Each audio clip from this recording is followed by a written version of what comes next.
আসসালামু আলাইকুম রহমতুল্লাহি ওয়া বারাকাতুহু। সম্মানিত দর্শক, বিএনপির মহাসচিব এবং সামনে যিনি রাষ্ট্রপতি নির্বাচিত হতে যাচ্ছেন, জনাব মির্জা ফখরুল ইসলাম আলমগীর, তার একটি বক্তব্য নিয়ে প্রায় সমস্ত গণমাধ্যমগুলো ফটোকার্ড তৈরি করেছে। সেটি হলো, তিনি মন্ত্রণালয় থেকে বিদায় নিচ্ছিলেন এবং সেই বিদায়ী যে বক্তব্য, সেই বক্তব্যে তিনি অশ্রু সজল নয়নে, অশ্রু সিক্ত নয়নে বক্তব্য দিচ্ছিলেন, অর্থাৎ হি ওয়াজ ক্রাইং অর উইপিং, ফুপিয়ে ফুপিয়ে কাঁদছিলেন অথবা জোরে জোরে কাঁদছিলেন। এটি সারা বাংলাদেশের মানুষকে আবেগ আপ্লুত করেছে। জনাব ফখরুল দীর্ঘদিন ধরে আমাদের রাজনীতিতে আছেন, একজন নিপাট ভদ্রলোক এবং সর্বজন শ্রদ্ধেয়, শিক্ষিত, মার্জিত, সংস্কৃতি মনা এবং একটি ঐতিহ্যবাহী পরিবার থেকে, উত্তরবঙ্গের একটি ঐতিহ্যবাহী রাজনৈতিক পরিবার থেকে তিনি রাজনীতিতে এসেছেন।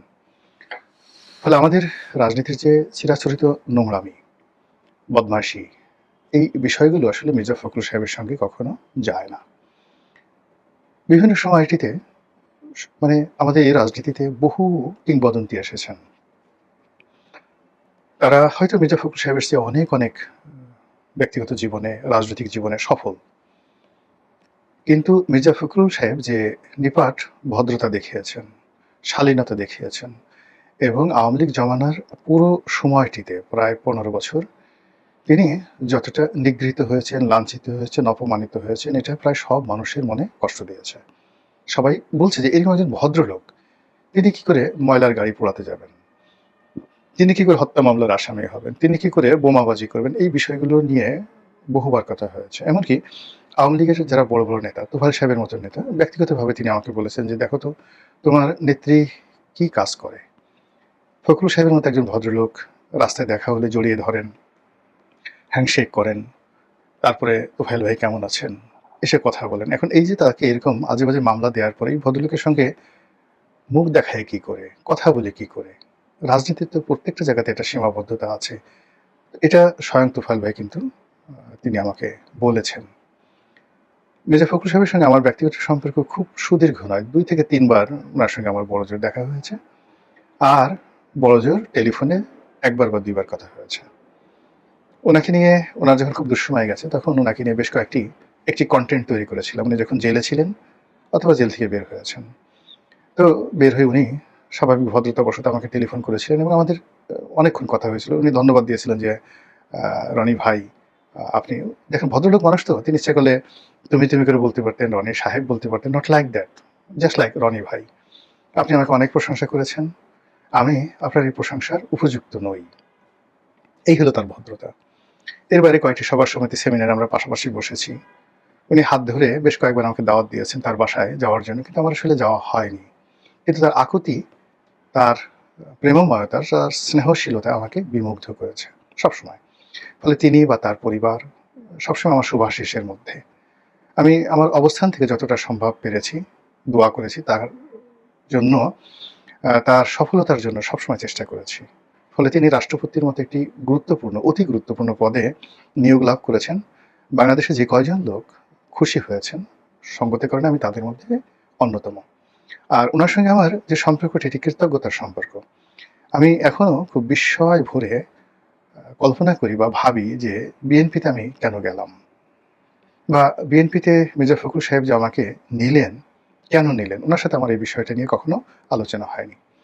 আমার ধারণা ছিল যে বিএনপির যে অবিসংবাদিত নেতা জনাব তারেক রহমান সাহেব প্রধানমন্ত্রী, হয়তো তিনি আমাকে পছন্দ করেন। তিনি হয়তো মির্জা ফখরুল সাহেবকে বলেছেন যে রনি সাহেবকে দল থেকে মনোনয়ন দেন। আমার ওইরকম একটা ধারণা ছিল। কিন্তু এই বছরখানেক আগে আমি যখন জানলাম যে আসলে মির্জা ফখরুল সাহেব তারেক রহমান সাহেবের সঙ্গে কোনো রকম পরামর্শ না করেই তিনি আমাকে মনোনয়ন দিয়েছিলেন এবং এজন্য তারেক রহমান সাহেবের সঙ্গে তার কিছুটা হলেও দূরত্ব তৈরি হয়েছিল। এটা আমি সাম্প্রতিক সময়ে জেনেছি। অন্যদিকে তারেক রহমান সাহেবের সঙ্গে যখন উনি লন্ডনে ছিলেন, তার সঙ্গে আমার কথাবার্তা হয়েছে।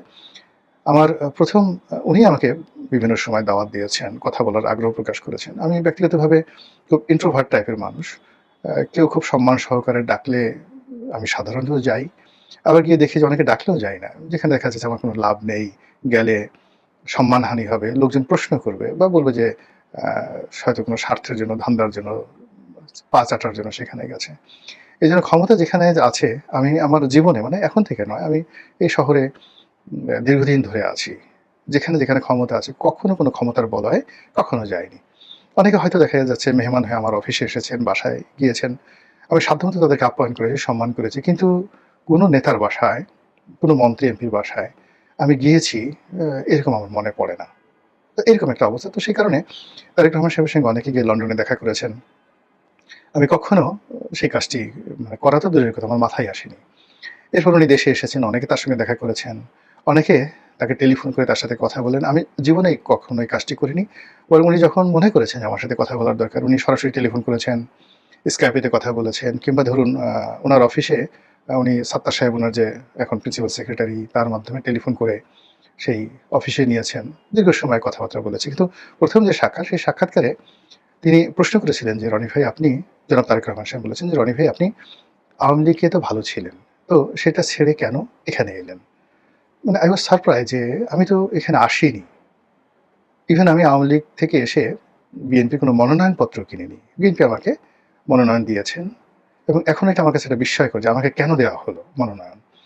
তো এনিওয়ে পরবর্তীতে যখন আমি জানলাম যে না, এটা মির্জা ফখরুল সাহেবই দিয়েছেন। হয়তো তিনি নিজে দিয়েছেন তার ক্ষমতা বলে, অথবা বেগম জিয়া তাকে পরামর্শ দিয়েছেন বা বলেছেন। আমি যতটা শুনেছি বেগম জিয়া আমাকে অত্যন্ত স্নেহ করতেন। এটা আবার আমি শুনেছি সেই রানুর কাছ থেকে, এখন যে সংসদ সদস্য রানু আছেন। তারপরে সৈয়দ আশিফ আশরাফি পাপিয়া একাধিকবার বলছে যে, "তোমার এই বন্ধুটা অনেক ভালো, তাকে একটু নিয়ে এসো একদিন বেড়ানোর জন্য।" এরপর উনার একসময় প্রাইভেট সেক্রেটারি ছিলেন জনাব মোসাদ্দেক আলী ফালু। তার কাছেও শুনেছি, ফালু সাহেবের কাছে তিনি বলেছিলেন যে, আম "রনিকে একদিন নিয়ে আসো।" ফালু সাহেব আমাকে বলেছেন। আমি বললাম যে, "না, আমি এখন যেহেতু আওয়ামী লীগ করি, উনার সঙ্গে যদি আমি দেখা করতে যাই, এটা জানাজানি হইলে আমার যে মোরাল ক্যারেজটা থাকবে না।" ইভেন আমি যতদিন ১৮ সনের আগ পর্যন্ত আমি কখনো তারেক রহমান সাহেবের সঙ্গে কথা বলিনি। আমাকে একদিন মুশফিক ফজল আনসারী, উনি এখন যে রাষ্ট্রদূত, উনার সঙ্গে একটা টক শো করলাম। তো উনি বললেন যে, "লিডারের সাথে কথা বলবেন?"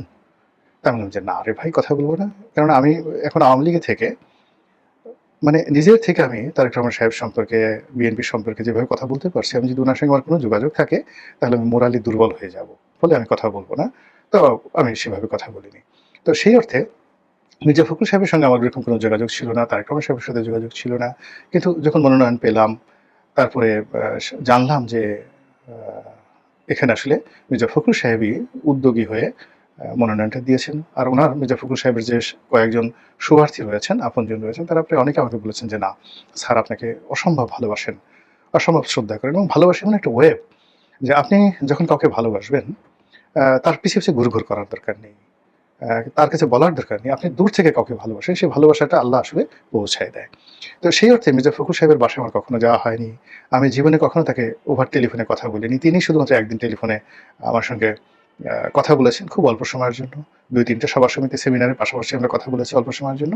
আরেকবার গয়েশ্বর চন্দ্র রায় উনার বাসায় আমি দাওয়াত পেয়েছিলাম আমার স্ত্রীসহ। ওখানে মির্জা ফখরুল সাহেব ছিলেন। ওখানে আমাদের বেশ কিছুক্ষণ আলাপ আলোচনা হলো এবং ঐদিনই আমার ১ম সালাউদ্দিন সাহেবের সঙ্গে দেখা হলো। তো সেই মির্জা ফখরুল সাহেব রাষ্ট্রপতি হচ্ছেন এবং কাঁদছেন। এখন সেই কান্নাটা রাষ্ট্রপতি পদে উনার যে অভিষেক, এই কারণে তিনি কেঁদেছেন?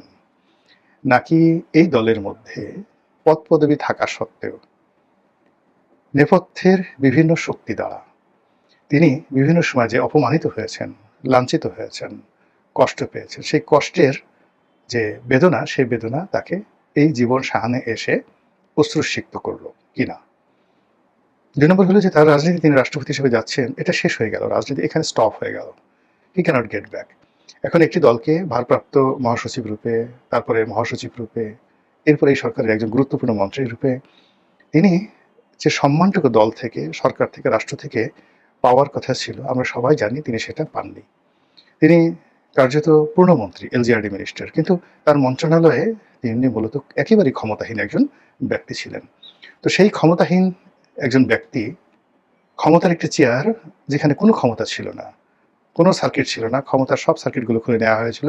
ক্ষমতার সমস্ত সুইচগুলো, লাইনগুলো খুলে জাস্ট ইট ওয়াজ এ, আপনি ধরেন একটা গাড়ি, আপনি বসে আছেন, ইঞ্জিন-টিঞ্জিন কিচ্ছু নাই। তো ওইভাবে তিনি মন্ত্রণালয়ের চেয়ারটিতে ছিলেন। তো সেই চেয়ারটা ছেড়ে তিনি বঙ্গভবনের চেয়ারে যাচ্ছেন। ফলে তার এই কান্না, এটি স্বাভাবিক কান্না নয়, ব্যর্থবোধক কান্না। এটি প্রাপ্তির কান্না নয়, এটা আমি নিশ্চিত করে বলতে পারি। বিএনপির মতো একটা বড় দল তারা তাদের দলের অসংখ্য এরকম যারা ডেডিকেটেড নেতা রয়েছেন, সবাইকে তো পদ-পদবি দেওয়া যায় না, কিন্তু সম্মান তো দেওয়া যায়, কৃতজ্ঞতা প্রকাশ করা যায়, তাদেরকে স্বীকৃতি দেওয়া যায়, বিভিন্ন কাজের স্বীকৃতি দেওয়া যায়। তো সেই স্বীকৃতির যে জায়গাগুলো, সেগুলো আশা করি যে বাকি জীবনে যতদিন এই সরকার ক্ষমতায় আছে, যতদিন মির্জা ফখরুল সাহেব জীবিত আছেন, ততদিন তার দল থেকে তিনি সেটা পাবেন। আমি মির্জা ফখরুল সাহেবের সর্বাঙ্গীন মঙ্গল কামনা করছি। আসসালামু আলাইকুম ওয়া রাহমাতুল্লাহি ওয়া বারাকাতুহু।